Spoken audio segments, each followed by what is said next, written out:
안녕하세요. 무척 소중한 나를 만들어가는 채널 무소나TV입니다. 엄마가 나르시시스트이면 가정의 중요한 일들이 엄마 중심으로 흘러가고 자녀를 기르고 교육하는 것도 엄마 뜻대로 결정이 됩니다. 대부분의 나르시시스트는 배우자를 선택할 때 이미 자기 자신의 자기애적인 성향을 맞추고 또 받아줄 수 있는 사람을 본능적으로 알아보고 선택하게 되는데요. 아빠가 설사 엄마의 자기애적인 성향을 싫어하고 또 반대하는 사람이라고 하더라도 결혼 생활을 순탄하게 유지하려고 하는 생각이 조금이라도 있다면 나르시시스트 엄마에게는 이길 수는 없습니다. 처음에는 엄마의 자기애적인 성향에 저항하게 되지만 오랜 시간 싸워보고 나서 결론을 내리게 됩니다. 평화로운 결혼 생활을 위해서는 엄마에게 굴복하는 게 가장 좋은 처신이야 라고 생각하게 되죠. 건강한 가족 안에는 눈에 보이지 않는 규칙 또 균형 같은 것이 있어야 되는데 그런 것이 없는 가족이 되고 맙니다. 엄마 아빠는 가족을 운영하는 중심축이어야 되고 권위나 힘을 평등하고 균등하게 나눌 필요가 있고 각자의 또 역할에 충실하면서도 필요할 때는 그 역할을 유연하게 바꿀 수 있어야 합니다. 권위가 한쪽에 쏠리게 되면 균형이 깨어지게 되고 눈치를 보는 아빠를 따라서 아이들도 눈치를 보게 됩니다. 가족들이 엄마 주위를 돌면서 아이 같은 엄마를 돌보고 비위를 맞추는 그런 형태가 되죠. 이때 아이들은 자신의 욕구 또 진짜 감정을 속이면서 괜찮은 척 하면서 자라게 되는데 이것은 엄마한테 버림받을까봐 두려워서 그리고 살아남아야 하니까 그런 겁니다. 힘없는 아이들은 순응하면서 자라나게 되지만 어릴 때는 어린아이로 살아야 되는데 어린아이로 살지 못했으니까 가슴 안에는 자라지 못한 어린아이가 있는 것처럼 살아가게 됩니다. 그리고 어떤 특정한 상황이 되면 무의식적으로 불쑥 그 아이가 튀어나와서 상황을 더 좋지 않은 방향으로 만듭니다. 엄마에게 굴복한 아빠도 가정 안에서 자신의 욕구나 감정을 중요하게 생각하지 않고 표현도 하지 않고 살아가게 됩니다. 당연히 자존감이 낮습니다. 엄마하고 똘똘 뭉쳐서 엄마 편만 들면서 자녀에게 상처를 준다든지 아니면 수동 공격적인 방법으로 자기애적인 엄마를 공격하는 경우도 있습니다.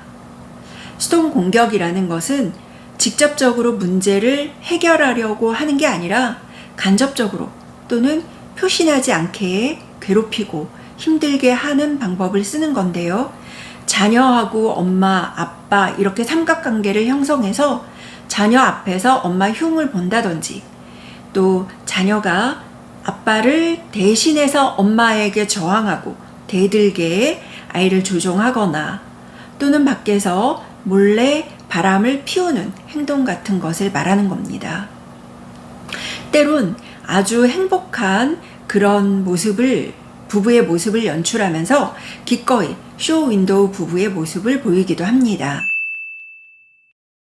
자기애가 강한 엄마의 딸들은 아들과 차별을 당했다는 이야기를 많이 하는데 거기엔 나름의 이유가 있습니다.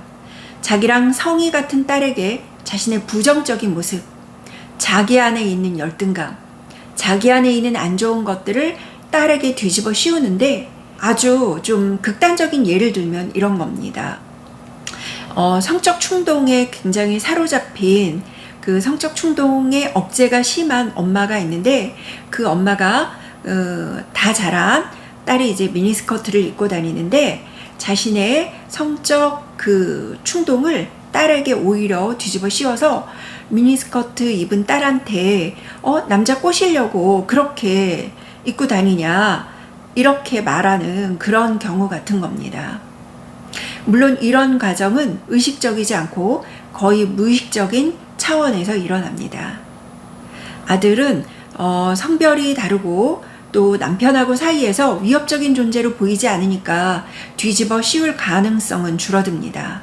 물론 아들과의 이런 좋은 관계도 며느리가 생길 때까지입니다. 나르시시스트 엄마들은 며느리가 들어오게 되면 자신의 자리를 내어주지 않고 며느리를 향해서 질투를 쏘아대고 심하게 며느리를 속박하고 간섭하려고 한다든지 하는 행동들을 보이게 됩니다. 이런 과정에서 아들도 마음이 건강하기는 어렵겠죠. 또 딸들은 남자 형제에 대해서 적개심을 가지게 됩니다. 자기애적인 엄마에게 자라면 딸들끼리도 그 우애가 심각한 문제가 발생하는데요. 딸들은 평생 동안 성취에 목을 매거나 아니면 매사에 부정적이고 자포자기하는 삶을 살아가거나 하는 두 가지 방식으로 살아가게 되는데요.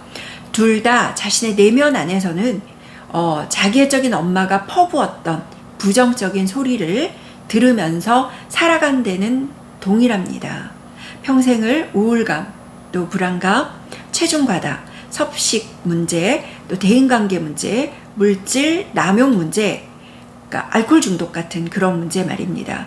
그리고 과잉 성취 욕구 등으로 힘들게 살아가는 것은 똑같습니다. 안타까운 것은 같은 피해를 입었는데 서로를 이해하지 못하고 서로 비난한다는 데 있습니다. 이것에도 자기애적인 엄마가 일조를 하는 부분이 있습니다. 필요에 따라서 어느 한쪽에 서서 다른 한쪽을 비난하도록 조종하기 때문입니다. 오늘은 나르시시스트 엄마가 중심이 되는 가족 안에서 살아가는 다른 가족들, 아빠, 남자 형제, 또 여자 형제의 그런 서로 간의 역동에 대해서 이야기를 해보았는데 이것을 알아야 하는 데는 이유가 있습니다. 가족이란 하나의 세포와 같아서 서로가 긴밀하게 연결되어 있고 영향을 주고받습니다. 그러니 엄마가 나르시시스트라면 가족 구성원 모두가 다 안전하다고 볼 수는 없겠죠. 그렇게 안전하지 못한 가족 구조 안에서 어떤 일들이 벌어졌는지, 어떤 일들이 벌어지는지 아는 것은 나르시시스트 엄마에게 또 그 엄마가 가족에게 주는 영향을 객관적으로 바라보는 데 도움이 됩니다. 깜깜한 밤길을 그냥 가는 것보다는 작은 손전등 하나 들고 간다면 훨씬 수월하게 길을 갈 수 있겠죠. 치유를 위한 여정도 마찬가지입니다. 오늘은 나르시시스트 엄마가 중심이 되는 그런 가정 안에서 자기애적인 엄마를 가운데 두고 마치 태양 주위를 도는 위성 같은 다른 가족들, 아빠, 남자 형제, 여자 형제에 대해서 이야기를 해보았습니다. 구독과 좋아요, 알람 설정 부탁드립니다. 시청해주셔서 감사합니다.